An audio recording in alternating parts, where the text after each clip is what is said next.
hivi. Basi tuseme nini juu ya hayo? Mungu ako hapa upande wetu, ni nani aliye juu yetu? Yeye asiyemwachilia mwana wake mwenyewe, bali alimtoa kwa ajili yetu sisi sote, atakosaje kutukirimia na mambo hayo yote pamoja naye? Ni nani atakayewahukumia adhabu? Kristo Yesu ndiye aliyekufa. Naam, na zaidi ya hayo amefufuka katika wafu. Naye yuko katika mkono wa kuume wa Mungu, tena ndiye anayetuombea. Amen. Ni nani atakayetenga na upendo wa Kristo? Je, ni dhiki au shida au adha au njaa au uchi au hatari au panga? Kama hivi andiko ya kwamba kwa ajili yako tunauawa mchana kutwa, tumehesabiwa kuwa kama kondoo wa kuchinjwa, lakini katika mambo hayo yote tunashinda.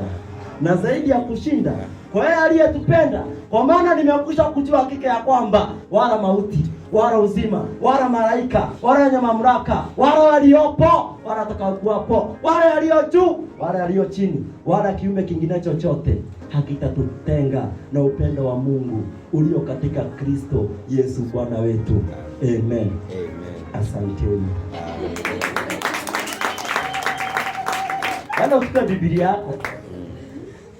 Tulikuwa mpaka na mwalimu wa Sunday school akaenda, tukabaki hatuna mwalimu wa Sunday school, tukaanza kujifundisha. Bwana Yesu asifiwe sifa.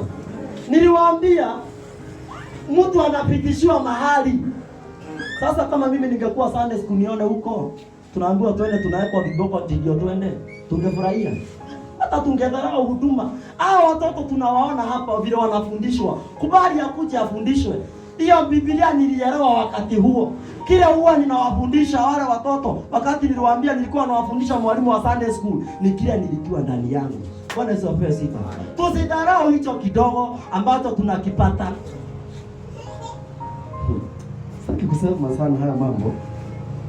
Luka 12:34. Hata Yesu aliona watu wanajidharau. Luka 12:34. Akawaambia namna gani? Hiyo hata nitasoma. Do not be afraid, little flock, for your Father has been pleased to give you the kingdom. Ati msiogope enyi kundi ndogo, maana Mungu amefurahia kuwapatia ufalme. Bwana Yesu apewe sifa. Hata hili kanisa tusikuje tujidharau. Mungu anafurahishwa hata mkiwa kundi ndogo namna gani, na mko na Mungu, ufalme wa Mungu juu yenu ni wenu. Haleluya.